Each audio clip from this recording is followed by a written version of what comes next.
At 5:02 a.m., my phone vibrated with the parking citation email bright orange in my inbox like a flare in the dark, stating my wife's Honda had been ticketed at Linden Storage on South 27th at 1:18 a.m. for occupying a fire lane. I was in bed alone, staring at the ceiling fan in our Bayview bungalow, counting the slow wobble of the blades. Her schedule said she was on an ICU night shift at St. Luke's from 7 p.m. to 7 a.m. My coffee was still cold when I scrolled down and saw the car's plate number, the location photo, the timestamp. The system had caught the windshield, the corner of a corrugated metal building, and a kid's car seat silhouette in the back seat of a car we had never used to ferry anyone but ourselves. I told myself there would be a reasonable explanation. Nurses swap shifts at the last minute all the time. Maybe she'd swung by to pick up a hand-me-down dresser someone kept there. Maybe a cousin had borrowed the car and made a mistake. I read the citation twice, then a third time, and felt my morning wire into something I wasn't ready for. The house creaked the way old houses do when temperature shifts. The creak sounded like a floorboard learning a secret. Our life had always looked tidy from the outside. A narrow, bright kitchen with subway tile I set myself, sanding the grout haze until the white gleamed. A small front yard with a maple planted the spring we married, now just tall enough to make a dappled shadow over the path. My shop, Green Harbour Cabinets, was a rented bay in Walker's Point where I refinished battered oak into something people bragged about on Instagram. Orders came mostly through Etsy and weekend walk-ins. I worked with my hands until my forearms ached, then answered messages under the glow of a clamp lamp. My wife, Lena, had an ICU nurse badge and a calendar full of floating shifts. She loved the rush of nights. She said the hum of a monitor was a song that taught you how to breathe. Her phone had a swap app called Winter Work that looked like a stock market of human availability blue and red squares changing owners. The app let you cover a shift for a coworker in an emergency and trade overtime for a weekday off with 3 taps. Money was a background hum we had learned to talk over. The mortgage on the bungalow was reasonable by Milwaukee standards, but 2 winters ago the furnace had died in a cold snap. We replaced it with a high-efficiency unit and took a 12-month promo loan that turned unkind if you missed a payment. I had a van loan from when my old Ford gave up on the Hone Bridge. We were still paying off an ER visit for a kidney stone that had laid me flat on our bathroom tile one July. We weren't drowning, but we were treading, turning our heads for air and pretending the water was a lake and not a sea. The first red flags had been easy to fold and tuck away. A faint scent of baby powder in her car when I reached for my phone that had slipped between the seat and the console. She said the hospital stocked it brand for sensitive skin and it spilled in her tote. I asked receipts from a quick trip off Holt we never used. She said she'd missed the exit and took the next one. I'm missing 20 from the bowl by the door where we tossed keys and cash. She said she had tipped a rideshare driver and would Venmo me. Find my iPhone stopped updating her location with the message that her settings had changed. She said the new iOS update reset permissions. I made a private note of each and told myself to be a husband, not a home monitor. The morning of the parking email, I opened my laptop and pulled up the city's online photo. The corner of the frame caught the storage facilities front office door. A decal listed units 100, 260 on the left, 261, 520 on the right. A black sedan I didn't recognize sat 2 rows back. If I were a liar to myself, I would have said the car seat shadow could be anything. I've always been better at sanding down splinters than sandbagging the truth. I poured coffee into a travel mug and drove to Linden Storage at 7 a.m. The front office smelled like dust, new cardboard, and the citrus cleaner people use when they want you to think nothing lives there. A woman with a bob sat behind the counter, flipping through a ledger with deliberate fingers. I asked if a unit had been rented under my name because of a possible mistake. My voice sounded like it does when I'm trying not to scare a skittish client. She asked for my ID, glanced at the screen, then said in a precise tone that Unit 314 was in the name of M. Kovac, which is me. Paid quarterly, auto-draft from a card ending in numbers I knew by muscle memory. I felt my stomach go light in a way I will always associate with elevators and bad news. She handed me a red card and a key on a blue tag. Walking the concrete corridor, I noticed small things, a lost tie ribbon on the floor, the echo of a radio somewhere playing a country song through static, a single dried splash of something pale on a door.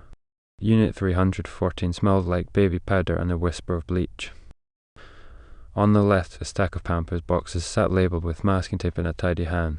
3 6 months, 6 9 months, 9 12. A folded umbrella stroller leaned against a bin of kitchen things. In the back, a bank box held a thick folder with school-like organisation.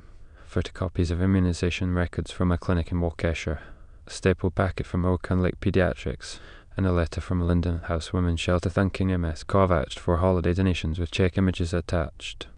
A small envelope taped inside contained a spare SIM card and a note with a 10-digit number and the word Maya. For a few seconds, I thought I would be sick. I sat on the edge of the cart.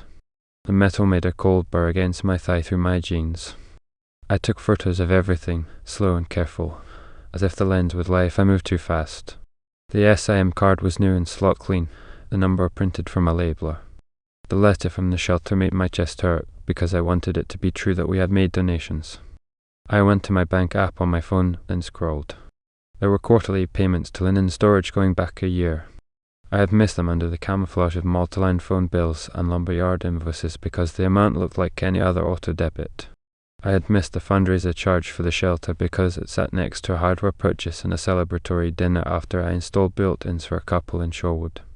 On the drive home, I paused at the Quick Trip on Oklahoma where we never went. The attendant, an older guy with thick hands and a baseball cap that had seen sun, recognized my wife's card when I held it up and asked if anyone had been in late. He said nights were a blur, but he remembered a woman in scrubs buying a pack of pink nitrile gloves, 2 bottles of water, and a lollipop from the counter jar for a kid in a sleeper with dinosaurs. He said the kid kept pointing at the slushy machine. He said they looked tired but happy. He said lines like that because he didn't know what else to say. I went home to our quiet house and sat at the kitchen table with a legal pad and drew a line down the middle. Questions on the left, actions on the right. I wrote in small, neat letters because big ones make my heart race. I called Summit Credit Union and spoke to a fraud specialist who sounded like she juggled panic all day without spilling it. I asked to freeze the joint card and to open a separate checking in my name only. She gave me a case number SCU-FR-88426 and instructed me to set a password on the account for in-branch changes. I moved my next deposit to the new account. I switched auto pays. I took a breath I had not known I needed. Then I went to St. Luke's and asked for Lena's floor. The daytime nurse at the desk checked the schedule and said in a neutral tone that Lena had swapped last night's shift and was scheduled for a 4-hour education module today, then off until Wednesday. I thanked her and stood in the hallway reading the poster's hand hygiene reminders, a blood donation drive, until it felt like I had done something reasonable and not like a man with a stone in his gut. At 1:16 p.m., my phone lit up with a text from my father asking if I had picked up the sausage for Sunday's family brunch. He and my mother host the extended crew at their place in Greenfield once a month. This month was his retirement celebration from the city's public works after 32 years. I stared at the text and thought about how many things in a life can break without showing cracks on the calendar. I did what I know how to do. I assembled the folder from the storage unit, printed bank statements with the auto debits highlighted, the parking citation email, the Quick Trip receipt copies I could pull from the app, and Arlo doorbell timestamps from the last month. The Arlo made me angrier than anything else. The captured clips of the front door opening at 12:49 a.m. On a night she said she was starting on break, the silent swing of the door at 5:32 a.m. On a morning she said she had to stay late for a code, the chime at 10:07 a.m. On a day off early return that had coincided with the arrival of a small package from an online store called Tiny Wonders. You could reasonably ask why I didn't confront her immediately. I did, in the way of phrases said in the kitchen with hands on hips and phones face up on the table between us. She said the storage unit held all donations and her cousin's things. She said the shelter letter was from a drive she organised. She said the parking ticket was because she'd sworn in to pick something out for a friend at midnight on the way back from a float pool shift. She said my watching clips felt like spying. She said my freezing the card felt like punishment. She told me I was making a spreadsheet out of a situation that needed empathy. Words like gaslighting belong in therapy manuals until you are walking through your own kitchen and feel the floor tilt. Sunday came whether or not we were prepared for it. The public scene landed at my parents' house under a banner that read Happy Retirement, with fall balloons that squeaked if you touched them. My mother had cooked enough to feed a team of construction workers pierogi, a mountain of scrambled eggs, sausage from rapinas. Cousins chased each other through the kitchen and into the backyard. Lena arrived in a denim jacket and a smile set like a lid over a pot. My father made a toast about steady hands and good work. I waited until plates were down and people were settled. Then I opened my folder. I laid out the parking citation first. I explained that the car had been at Linden Storage at 1:18 a.m. when her schedule showed St. Luke's. I placed the bank statement showing the storage auto debits and the shop's quarterly payments. I set the shelter letter on top, and then the pediatric clinic packet from the unit. I added a printout of the Arlo timeline with 3 clips circled. I spoke in the tone I use when explaining a finished schedule to a client who thinks polyurethane dries in 10 minutes. I watched my mother's face tighten, a tiny movement at the corner of her mouth. I watched my father put down his fork and fold his hands as if the act of posing could pull us out of the skid. Lena said I was humiliating her in front of family for things I didn't understand. She said I was airing our mail. My sister, who teaches 3rd grade in Oak Creek and has the human lie detector instinct elementary school gives you, asked in a kind of soft but steel voice that makes kids sit up whether there was anything that belonged to someone else in my storage unit. The room held its breath. Lena said there wasn't anything I needed to worry about. My aunt coughed into her napkin without meaning to. After that lunch, I found the complete set of twists waiting like a row of dominoes. The first fell when my phone carrier US Mobile showed a second line had been added to our family plan 18 months ago with a number close to the SIM card in the storage unit. The toll log showed regular calls to a contact saved as Ray W. Slew, which is a nurse I knew vaguely from holiday parties, and longer calls to a number in Waukesha that belonged to Oak and Lake Pediatrics. When I called the pediatric office and explained I had received records in error, the receptionist said I had been listed as an emergency contact for a child named Meyer with my home address on East Rusk. Hearing my street name attached to a file that included a child's weight graph made the room tilt. I asked politely to be removed as emergency contact and wrote down the time and the name of the receptionist because paper is the only thing that behaves when lies don't. The second twist was financial and cut sharper than any other. Associated Bank emailed to say they had received a home equity line of credit application for our property with e-signatures that matched ours and needed one more verification. I hadn't applied. The draft listed a secondary mailing address that matched the UPS store on Howell we had used once years ago for a one-off package. The e-signature metadata they attached with the DocuSign filed an IP address not from our home network but from a public Wi-Fi in the lobby of a north side apartment. I called the bank's fraud unit, filed a report, and got a case number ABKEFR-43018. I asked them to lock any equity lending. They asked me to send a copy of my driver's license and a notarized affidavit. I emailed my lawyer's contact list for notaries and drove to a shipping store in the third ward where a woman stamped under a small plant, ink crisp on the page.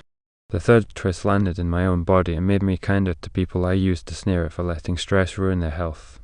One night, the edges of my vision rippled while I was staining a door. I sat down on the shop floor and waited for the world to steady. The next morning at my primary care office near Mitchell Street, my blood pressure ran high enough to produce a frown from the nurse. The doctor raised the possibility of a stress linked to arrhythmia and wrote me a script for a monitor I would wear for a week.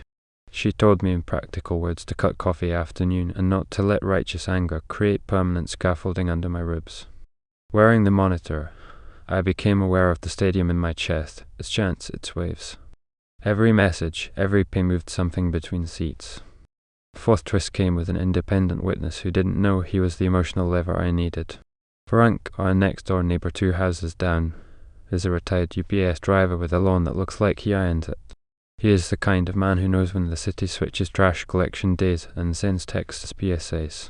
He knocked on my door with a stapled stack of HOA notices and asked casually, the way Midwesterners do when they are bundling kit with nosiness, whether we had family visiting because he had seen a little girl toddling down our front walk last Tuesday morning holding a stainless steel cup with a blue straw, and he had paused because he didn't recognize her and didn't want her to stumble on the stoop.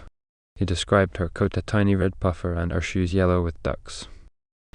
He said she laughed when his boxer, Daisy, wagged so hard her whole back went. He said Lena had helped the child into the car seat with practiced hands. I thanked him, told him it was helpful, and wrote every detail down. An independent witness with no stake in the story turns rumour into a plank he can step on. I had been delaying the lawyer because I wanted the world to give me an obvious answer. The lawyer, a woman recommended by a friend of my sister, met me at her office in the iron block building and took notes with a fountain pen that made a delicate scratching sound. She said words like affidavit and injunctive relief and said them like she was telling me how to use a chisel without losing a knuckle. She suggested a letter that set immediate boundaries, a formal written notice to Lena that I had frozen the joint card, opened a separate account, and would not co-sign any credit until the HELOC attempt was resolved. A request for a DNA test if she was asserting I was the father of any child, a request for the names of any minors she had named me as emergency contact for, and a demand to cease using my name or social security number for any enrollment. She gave me a case file number, LMF-2119, and a schedule for collecting and filing. I brought the letter home and set it on the kitchen table. Lena read it and told me I was being cruel and theatrical. She said the emergency contact had been a mistake because the clinic's online form auto-filled for my contact info. She said the storage unit held donations. She said she had been helping a coworker via a bad relationship and needed a place to stash things for a few months. She said I was letting paranoia shape reality. She said if I loved her I would stop investigating and start trusting. I said love doesn't require me to ignore a HELOC app that would have put a lien on our house without my knowledge. I said trust doesn't mean never asking questions. I said I would pay for the DNA test and schedule 2 days at a lab on 76th Street in Greenfield, writing them down like flight times for a trip I didn't want to take. At this point, the social pressure started to arrive dressed as advice. An aunt texted that marriages survive worse if you pray together first. A coworker from the shop told me to be a man and get over it because at least she wasn't emptying the account at Potawatomi. A friend messaged that DNA tests blow up families worse than a feds do and I should consider the child. The head nurse on Lena's floor asked me to stop calling HR because it was creating noise. I had only called once to ask for a basic verification of shifts, which they would not provide due to policy. The head nurse knew because people tell. I stopped calling and started writing. The day of the first scheduled DNA test, Lena texted that she couldn't leave work because they were short-staffed and that if I were a decent person I would not drag a child through swabs and labs. I wrote back that I had arranged it carefully, that results would protect everyone's interests, and that the lab techs were professionals. She didn't come. The second appointment arrived. She sent a message saying that my distrust had ensured we had no future and that dragging a coworker's child into my spirals was unforgivable. I screenshotted everything and sent it to my lawyer. We filed a motion noting refusal to test. I made a choice then that I suspect strangers will judge no matter which way I lean. I informed the pediatric clinic that I had been listed as an emergency contact without my consent and that I requested removal. I said this politely. I included my ID and a copy of the lawyer's letter. I did not use the child's last name because it is not mine to scatter. I included a line that if the child were hurt or needed care, they should contact the mother and not me, and that I would cooperate with any lawful request. The receptionist said she understood. She did not have to say she thought less of me for stepping away. That kind of judgment has a tone that hums even over a landline. Bank came back with good and bad in the same call. The HELOC attempt had been denied. My credit file, however, showed a retail card opened in my name last winter with purchases from a baby boutique on Brady Street totaling $1,800. The boutique printed me a copy of the receipt when I went in and explained in that quiet way a man explains things that hurt and make him ridiculous. The clerk, a skinny kid with a lanyard full of enamel pins, looked at me like he wanted to apologize and had no idea what words apply to a baby blanket receipt when you are asking if it's registered as part of your life story. I moved out a week later. I packed clothes into 2 plastic bins with locking lids because cardboard felt too defeated.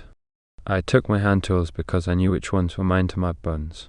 I left the big sander because she had helped me drag it home, and it felt like leaving a piece of shared weather. I found a small second-floor apartment in River West above a vintage store that sold glass ashtrays shaped like leaves and posters from bands that broke up before I learned their names. The landlord took cash and a handshake from despairing men the world over.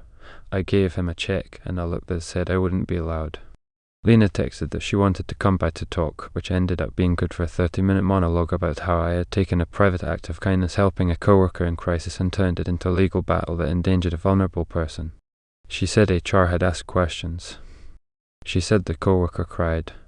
She said the child had drawn a picture with a blue straw cup and asked why the man with the beard wasn't there anymore. She said every phrase that could place a stone on my chest and then a second. I said I would speak through counsel for anything beyond logistics. I wrote the sentence before I sent it and read it 5 times like a spell. My independent witness neighbour Frank brought me my mail for the first week and handed me a brown envelope with a solemn face.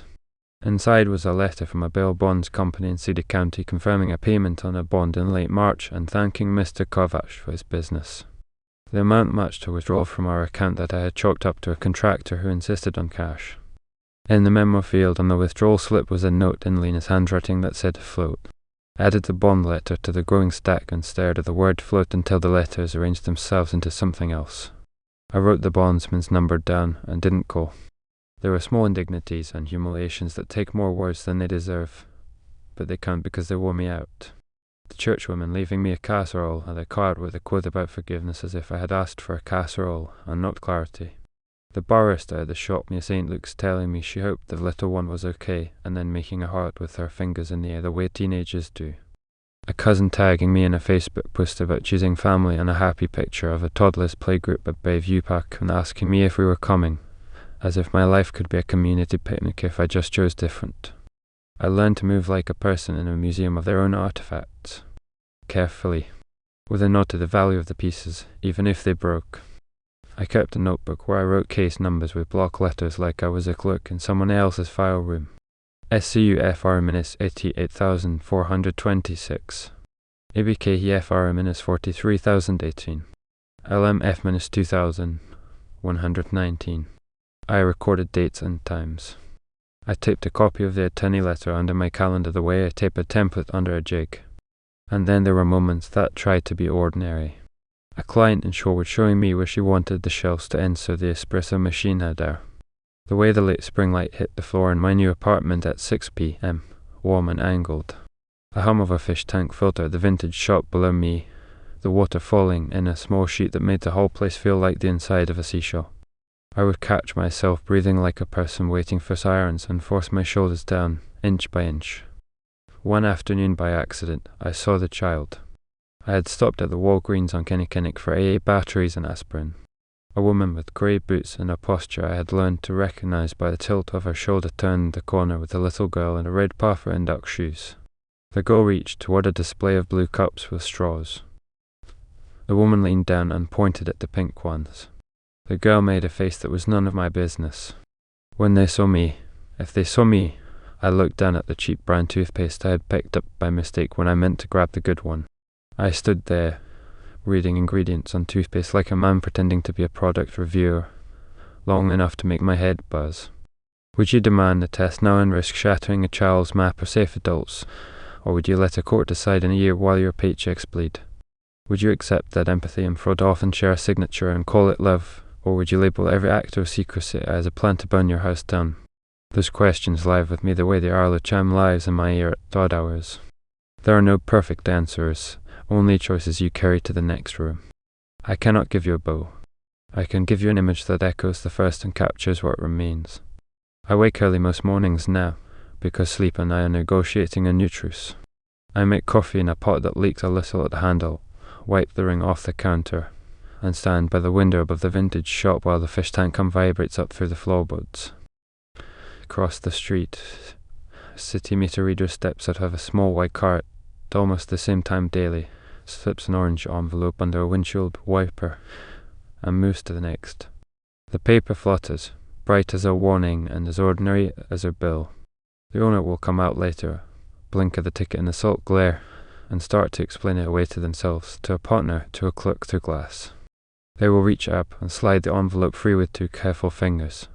They will stand there, holding proof and possibility in the same thin paper, deciding whether it is a threat or a tool.